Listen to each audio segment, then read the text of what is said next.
I'm reading from Experiments in Distant Influence, and this is an essay called The Fourth Floor, Notes on Fragility and Courage. So this is about a friend of mine who had a terminal illness, and there were some of us who were accompanying him as he was dying. And so I also collaborated with him. He was a photographer, and I wrote some poems to go with his photographs. When John arrived in the chemo room, he needed to lie down and rest. I rolled his wheelchair close to the bed he was assigned and put on the brakes, ready to help as he lurched upright, wobbling forward before he collapsed breathlessly onto the mattress. The nurse drew the curtain, dividing John from those who came to have a cocktail of drugs slipped into their bodies as they worked on crossword puzzles, flipped through texts on their phones, or talked quietly to a relative who accompanied them.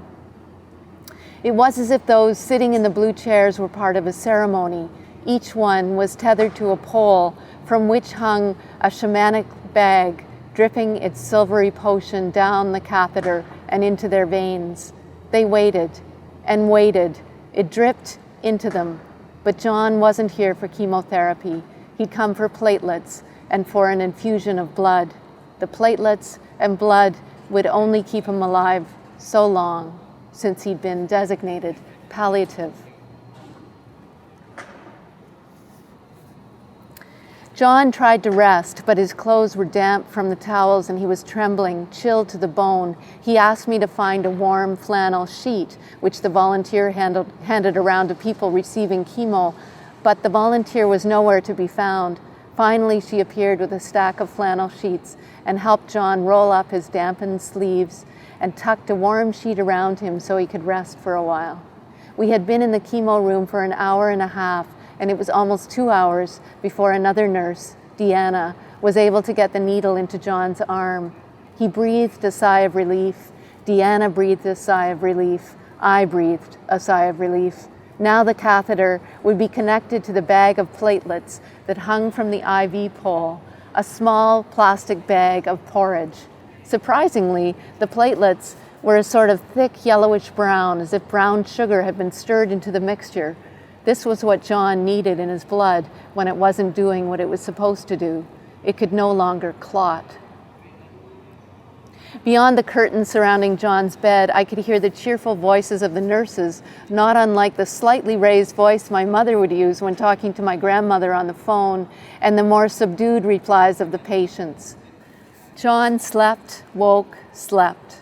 When he woke, we talked for a few minutes before he drifted back into that far-off place that must have given him some relief. A new volunteer arrived and asked John if he'd like to work on an art project. He politely told her no, incensed by her invitation to make art. She could not have known that she'd been speaking to an accomplished photographer. Still, I understood his reaction as if I were the one in the hospital bed. He muttered that it felt as though she had infantilized him.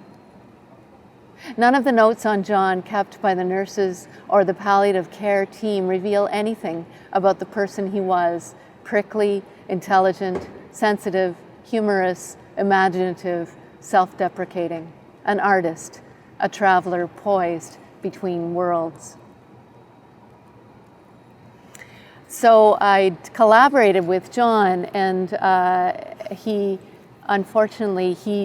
didn't live long enough to see the exhibit of his prints of abstract photographs. And together with those photographs were a series of 4 poems. And so I'll read you one of the poems from that series of 4. So each one was facing in a different direction, facing east, facing west, facing north, and facing south. This is facing south. A gesture to a time when all the doors were open. At Port Felix, a church caps the hill. No hymns about glory or grace. A red pickup winds along the newly shoveled wharf road as if there's work to be done.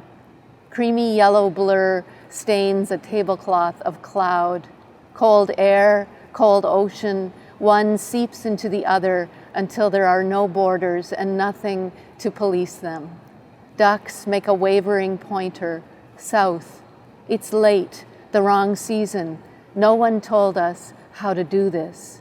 We can't think of the word for what shears, slashes the overcast. It's not in our language. This cascade, updazzle, festival, jump scatter, sky a simmer of wishes, loud. We should have known it was larger than all of us, that we could break through.